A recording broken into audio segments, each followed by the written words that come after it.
Patriots, this is wild. People are saying that Jake Paul lost hundreds of millions of dollars on the fight that he was supposed to win. But that Anthony Joshua went against the tongue sign script and pounded him out. And what happened? Look at what happened. Anthony Joshua allegedly, kind of suspiciously, was involved in an accident that almost took his life. It took the life of 2 other people.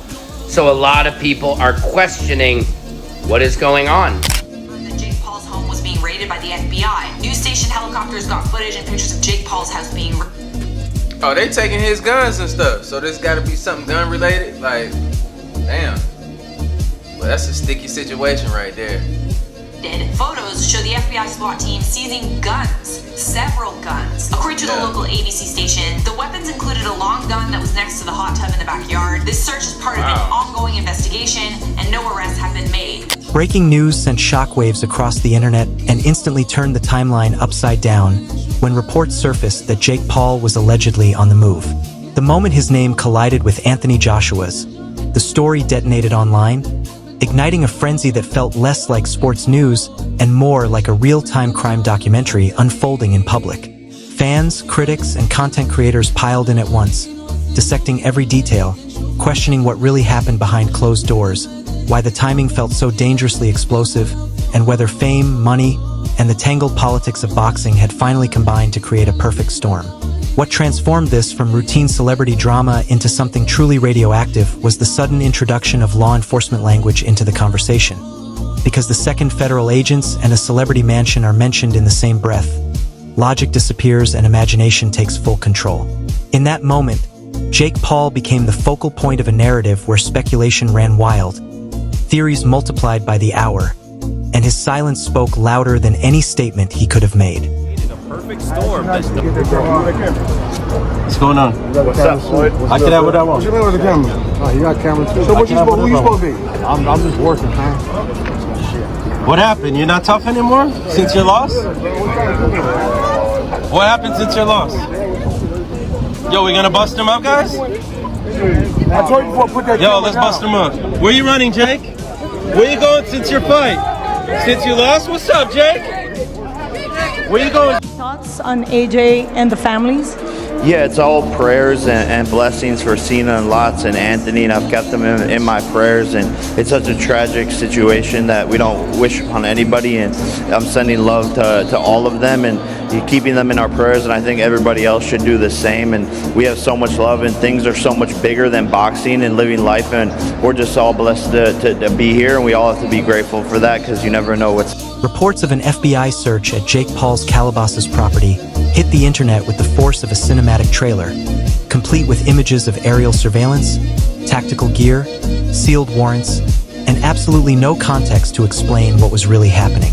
That lack of clarity gave the online world free rein to stitch together old headlines, past controversies, and long-held suspicions, creating a narrative that felt believable simply because it was dramatic. The moment officials declined to clearly state what they were looking for, speculation exploded, turning the situation into a full-blown spectator sport. Because Jake Paul is never treated like a normal athlete, but more like an ongoing episodic series, every new detail was framed as the next shocking chapter in a saga rather than a standalone legal or procedural event. Jake Paul's house got raided by the FBI. What could this guy be possibly into now? Connect outside of YouTube. Twitter was buzzing with photos and videos of SWAT teams at Jake Paul's house yesterday. And no, they are not fake. The FBI and a SWAT team showed up at Jake Paul's house with a search warrant. The search began at 6 a.m. in connection with an ongoing investigation, according to FBI spokeswoman Laura I. Miller. Jake was not at home at the time. Unfortunately for T channels and everyone else that wants to know the scoop, the judge sealed the search warrant affidavit, so we don't actually know too much about why Jake Paul would have won. Everyone would have known it was rigged. He couldn't win that fight. So he said, let me get to round 5. Let me get there, because if I can get there, then everyone can make money. And the second round 4 hit, Anthony was ready. It was so obvious. It's so gross to me that I participated in this because I wanted to see him get knocked out, and that's exactly what he knows to be true. Most people want to see him get knocked out. When asked about Anthony Joshua and the families affected, the response shifted to a tone of humanity and reflection, emphasizing prayers and blessings for Cena, Lots, and Anthony, acknowledging the tragedy as something no one would ever wish on another person. It became a moment about sending love, keeping families in prayers, and recognizing that some things are far bigger than boxing, fame, or competition. The message leaned into gratitude for life itself, a reminder that everyone is blessed just to be here, and that no one ever truly knows what comes next. Yet this was also the moment where the conversation subtly drifted away from straightforward boxing news and into something closer to mythology. Because Jake Paul's career already exists on a thin fault line between legitimate athlete and entertainment spectacle. The resurfacing of long-standing claims about controlled fights, protected outcomes, and brand-first matchmaking poured gasoline on a fire that had been quietly burning for years, reigniting skepticism among fans who have never fully accepted where performance ends and promotion begins.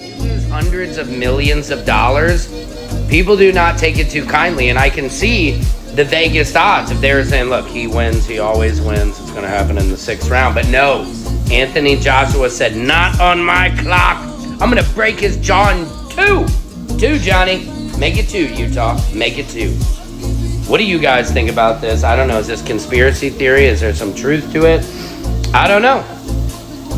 But it does seem pretty suspicious that it happened so soon after. You know, for me, in my opinion, I think it's scripted a little bit because, you know, of the weight difference, and, you know, Joshua is a former, you know, champion. And also, you know, he's active. You know, I mean, this is going to be the first time that we see Paul, you know, fighting an active fighter. You know, I mean, we seen the Mike Tyson. That was all fun. That was cute. You know what I'm saying? It's fun and games and stuff. But now you're dealing with a real professional. You know, and so we'll see how it ends up. You know, like I said, I think it's scripted. This is where the alleged fleeing narrative began to take shape, because the Anthony Joshua angle intensified everything. Joshua represents the unforgiving reality of elite heavyweight boxing, a fighter forged through genuine danger and real consequences, and the moment his name is placed alongside Jake Paul's, the conversation shifts away from hype and into discussions about physics, pedigree, and survival. In that context, any unexpected outcome automatically feels suspicious to skeptics. At the same time, others pushed back, arguing that capitalism doesn't need secret scripts or hidden deals to manufacture chaos, because promotional power, precise timing, and careful opponent selection are more than enough to shape narratives without ever putting anything on paper. Jake Paul's defenders also stepped in to remind critics that he trains seriously, willingly steps into the ring, and absorbs real risk, the kind most internet personalities would never be prepared to accept. You're gonna get a load of money to knock Jake Paul's spark out. That's it, mate. I want to see him get chinned. I do. And if we're gonna get paid the fortune for the pleasure, sign me up. That's it. You know, I mean, I'm kind of past the days of trying to spin it to you. Better off saying to the fan, why are you doing this? For the money and for the giggles. That's really what it is. But I said to him, this ain't magic, mate. This guy could take your head off your shoulder. A lot of people saying congratulations to Jake Paul for being brave to step in the ring with Anthony Joshua. Not many people will want to step in the ring with Anthony Joshua. Let me tell you something. If someone paid me $80 million to fight Anthony Joshua, I'm stepping in there tomorrow, right? No training, no nothing. I'm leaving straight from work. I fly to Miami, and I'll get my jaw broken for $80 million, no problem. And I'm sure there will be millions. This is when the debate truly hardened, because both sides were clinging to fragments of the truth. Jake Paul is undeniably a trained fighter, and he is also undeniably a carefully calculated brand. And once the public decides a boxer is a marketing machine first, every punch, pause, and performance is filtered through that assumption. Fair or not, perception becomes reality. When the fight itself failed to deliver the destruction some viewers had fantasized about, disappointment quickly mutated into certainty, and that certainty took shape as accusations of scripting, whispered claims of leaked plans, and alleged behind-the-scenes agreements. In the end, It became emotionally easier for many to believe in a rigged outcome than to accept the uncomfortable truth that real life often produces awkward, unsatisfying results that don't fit the story people wanted to see. Jake Paul has some big ass balls, bro. No diddy. You know, it's just like to go in there with one of the best heavyweights to ever do it, Anthony Joshua, Olympian. You know, was he a gold medalist? Gold medalist. Wow. Gold 2012. That's what I'm saying. So, you know, my respects to obviously Jake, because man, that took a lot, and he's robbing the bank, man. He's promoter. He's guaranteed. The alleged fleeing narrative thrived on that emotional undercurrent, framing events like a drama where supposed leaks, predictions, and hints were treated as gospel rather than coincidence or fanfiction. Logic became self-sealing. Any denial was instantly labeled a cover-up, and any uncertainty was twisted into proof. At this point, the story no longer relied on facts to survive. It only needed attention and repetition. That's exactly how the alleged fleeing story gained traction. Once enough people repeated the claim, it stopped being a question and became a plot point, casting Jake Paul as a man supposedly choosing distance over confrontation after pressure spiked in the wake of reports connected to the Anthony Joshua incident. The idea that Jake Paul might be leaving the country spread rapidly because it hit every viral trigger at once, combining celebrity scandal, sports intrigue, fraud suspicions, and the irresistible image of a famous figure trying to outrun consequences, even though travel alone proves nothing, and movement is routine for someone operating at his level. The harsh reality for Jake Paul is that optics have effectively become evidence in the court of public opinion. Staying put looks like hiding, leaving looks like running, and speaking looks like spinning, which means that every normal action is instantly reinterpreted as guilt once the internet has already decided the verdict. To tune in, and guess what we got? Jake Paul getting knocked out. He also made a lot of fucking money, and we are all just consuming it. If you believe in astrology, you will know this to be true. I looked up his natal chart. It's mostly earth energy. Everything he's doing is a fucking act. It's an act. He doesn't act that way at home. I guarantee it. He is a Capricorn, Sun, Mercury, Venus, Libra, Mars, and a Taurus moon. There's no way he acts like that at home.